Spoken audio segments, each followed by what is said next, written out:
20 अगस्त 1911 शाम का वक्त था और पेरिस का लूव म्यूजियम कुछ ही देर में बंद होने वाला था कि तभी एक छोटे कद का मूंछों वाला आदमी म्यूजियम में दाखिल हो जाता है। क्लोजिंग टाइम होते ही सभी विजिटर्स म्यूजियम से बाहर आ जाते हैं, लेकिन वो आदमी किसी की नजर में आए बिना खुद को किसी कोने में छुपा लेता है और पूरी रात उसी एक कोने में छिपकर गुजारता है। जैसे ही सुबह होती है वो बहुत चालाकी से म्यूजियम के उस एरिया में पहुंच जाता है जहाँ कई पॉपुलर पेंटिंग्स दीवार पर टंगी हुई थी।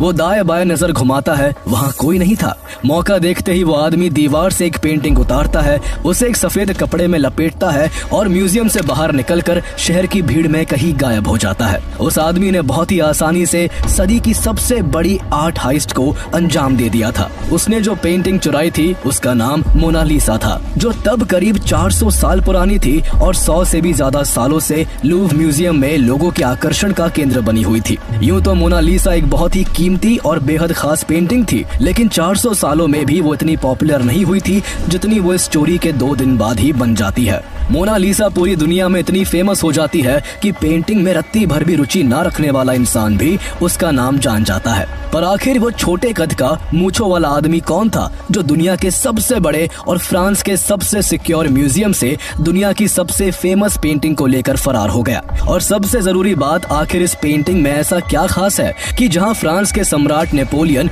इसे अपने बेडरूम में लगाकर सोते थे, तो वही एक आर्टिस्ट मोनालिसा की रहस्यमय मुस्कान में इतना पागल हो गया था कि उसने एक होटल की छत से कूदकर अपनी जान दे दी। Mona Lisa is simply the most important. Leonardo da Vinci considered it one of his favorite paintings. Then in 1911 the painting disappeared without a trace or a clue. This was the greatest art heist in modern times.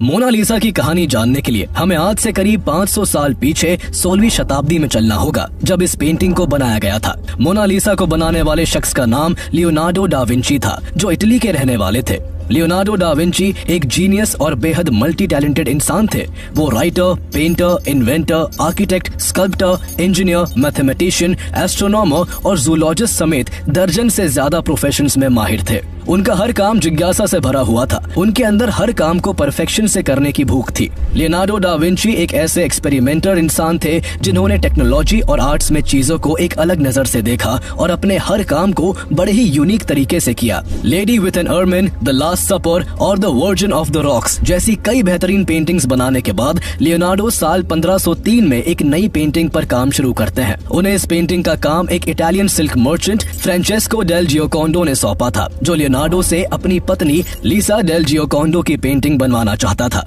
Leonardo October 1503 में Lisa del Giocondo की painting बनाना शुरू करते हैं और उसी औरत के नाम पर इस पेंटिंग को मोनालिसा नाम दिया जाता है।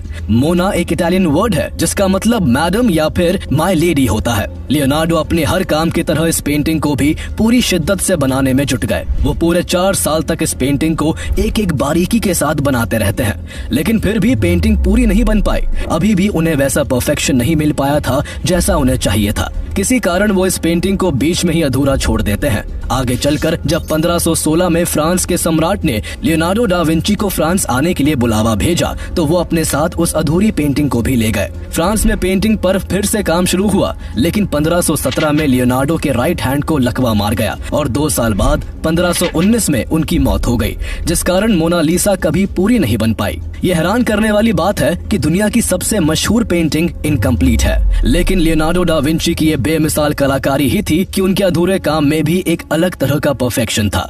उनकी इस इनकम्प्लीट पेंटिंग ने फ्रांस के राजा को इतना आकर्षित किया कि उन्होंने लियोनार्डो की मौत के बाद इसे अपने रॉयल कलेक्शन का हिस्सा बना लिया। करीब 250 सालों तक मोनालिसा फ्रेंच राजाओं के महल की सजावट में 4 चांद लगाती रही, लेकिन जब फ्रेंच रेवोल्यूशन के बाद नेपोलियन बोनापार्टे पावर में आया और उसकी नजर मोनालिसा पर पड़ी, तो वो उसका मुरीद हो गया और उसने साल 1800 में इसे अपने बेडरूम में लगवा लिया। 4 सालों तक नेपोलियन के बेडरूम में रहने के बाद 1804 में मोनालिसा को लूव म्यूजियम की ग्रैंड गैलरी में लगा दिया जाता है। लूव म्यूजियम केवल फ्रांस का ही नहीं बल्कि दुनिया का सबसे बड़ा म्यूजियम है। ये हमेशा से ही दुनिया भर के टूरिस्ट के आकर्षण का केंद्र रहा है। लूव म्यूजियम में आने के बाद मोनालिसा को वहाँ कोई भी देख सकता था, लेकिन ताज्जुब की बात है कि दशकों तक मोनालिसा को विजिट करने वालों की गिनती बेहद कम रही। बहुत कम लोग ही मोनालिसा के बारे में जानते थे। केवल उन्हीं लोगों ने मोनालिसा को देखा था जो या तो आर्टिस्ट थे या बहुत बड़े आर्ट लवर्स थे। जहाँ कई आर्ट क्रिटिक्स को मोनालिसा बिल्कुल भी पसंद नहीं आई, तो वहीं कुछ लोग ऐसे थे जो मोनालिसा को घंटों तक बस निहारते ही रह जाते और लियोनार्डो डा विंची की तारीफ करते न थकते।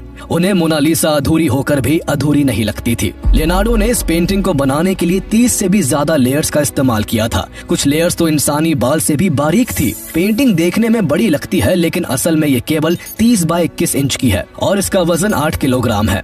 इसे पेपर या कैनवास पर नहीं बल्कि पॉपुलर वुड पैनल पर ऑयल पेंट के साथ बनाया गया था। सबसे ज्यादा खास बात इस पेंटिंग में मोनालिसा की रहस्यमयी मुस्कान है, जिस पर फिदा होने वालों की फेहरिस्त बहुत लंबी है। एक नजर में मोनालिसा हल्की मुस्कुराती हुई दिखाई देती है, लेकिन देर तक देखते रहने पर धीरे धीरे ये मुस्कुराहट गायब होती जाती है। मोनालिसा की इस रहस्यमयी मुस्कान पर फ्रांस का एक आर्टिस्ट ल्यूक मैस्पेरो तो इस कदर फिदा था कि उसने 23 जून 1852 को पेरिस के होटल की छत से कूदकर अपनी जान दे दी। उसने अपने आखिरी नोट में आत्महत्या के पीछे मोनालिसा की मुस्कान को वजह बताया था। देखते ही देखते मोनालिसा को लूव्र म्यूजियम में रहते हुए 100 से भी ज्यादा साल बीत जाते हैं। इतना वक्त गुजरने के बाद भी उसे ज्यादातर केवल आर्ट वर्ल्ड से जुड़े लोग ही जानते थे। पब्लिक के लिए मोनालिसा वैसी ही थी जैसे कि कोई दूसरी आम पेंटिंग।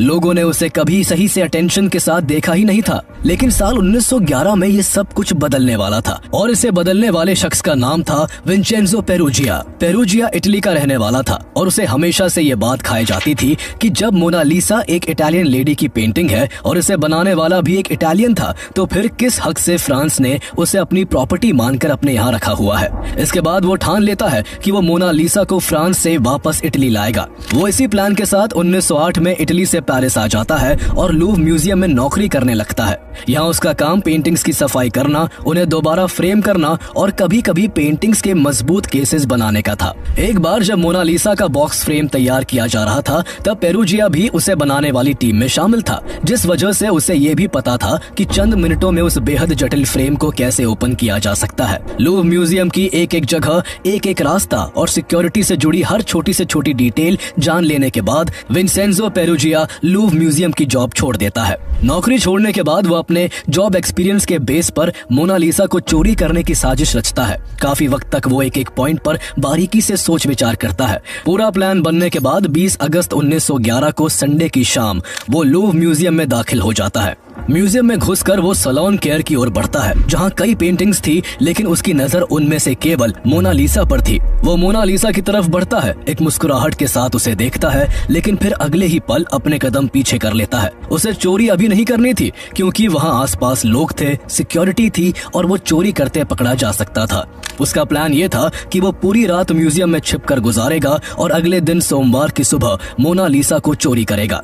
सोमवार को मेंटेनेंस की वजह से म्यूजियम विजिटर्स के लिए बंद रहने वाला था, जिस वजह से सिक्योरिटी भी बहुत कम रहने वाली थी और पेरुजिया के लिए यह आसान मौका था। चूंकि उसने इस म्यूजियम में काम किया था, इसलिए उसे इस म्यूजियम के चप्पे चप्पे का पता था। इसी वजह से वो एक स्टोरेज क्लोजेट को रात भर छिपने का ठिकाना बनाता है, जहाँ किसी के भी आने का चांस बहुत कम था। जैसे ही सुबह होती है, वो सफेद एप्रन पहनकर बाहर निकलता है, जो कि म्यूजियम के कर्मचारियों की यूनिफॉर्म थी। इसके बाद वो बड़ी सतर्कता से तेज कदमों के साथ सलोन केयर के पास पहुंचता है और मोनालिसा को दीवार से उतारकर उसे कांच के फ्रेम से अलग कर एक सफेद कपड़े में लपेट लेता है। इसके बाद वो मोनालिसा को लेकर सीढ़ियां उतरता है और दरवाजे तक पहुंचता है, लेकिन जैसे ही वो दरवाजे के हैंडल को खोलने की कोशिश करता है, वो नहीं खुलता। दरवाजा लॉक्ड था, इसलिए बार बार की कोशिश के बाद भी दरवाजा नहीं खुलता है। उसके माथे पर शिकन, दिल में डर और आंखों में पकड़े जाने का खौफ एकदम से उजागर होने लगा था। उसके होश तब और उड़ गए जब म्यूजियम का एक प्लम्बर वहां आ जाता है।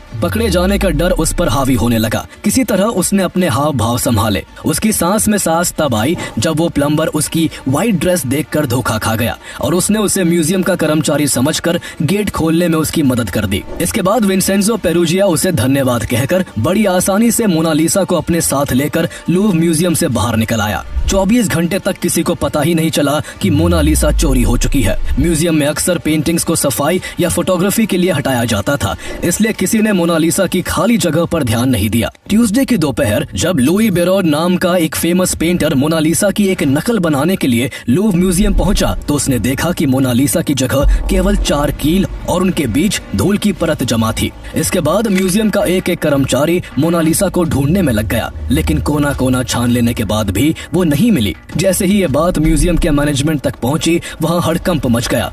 बात पहले शहर, फिर देश और फिर देखते ही देखते पूरी दुनिया में फैल गई। उस समय तक बेशक मोनालिसा आम जनता के बीच इतनी मशहूर नहीं थी, लेकिन कला प्रेमी और चित्रकार इसके बड़े कदरदान थे। जब चोरी की खबर फैली तो सैकड़ों लोग लूव म्यूजियम में शोक मनाने के लिए जमा हो गए। कई लोग तो मोनालिसा की खाली जगह पर फूल चढ़ाने लगे। पूरे पेरिस में ऐसा माहौल था जैसे उन्होंने किसी अपने को खो दिया हो। अगले दिन न्यूयॉर्क टाइम्स ने भी इस घटना को अपने पहले पन्ने पर छापा, जिससे मोनालिसा पूरी दुनिया के लोगों के लिए चर्चा का विषय बन गई। जो लोग पेंटिंग्स में जरा सा भी इंटरेस्ट नहीं रखते थे, उन्हें भी अब मोनालिसा के बारे में पता था। लोगों का गुस्सा म्यूजियम के डायरेक्टर पर भी निकला और उसकी लापरवाही के लिए उसे उसके पद से हटा दिया गया। सबके मन में केवल एक ही सवाल था कि लियोनार्डो की मोनालिसा, जो पिछले 100 साल से झुके हुए कंधे लेकर एक जगह बैठकर अपनी रहस्यमयी मुस्कान बिखेर रही थी, वो अचानक कहां और किसके साथ चली गई। इस सवाल का जवाब ढूंढने में पुलिस के साथ साथ फ्रांस के 60 सबसे बड़े डिटेक्टिव्स जुट गए।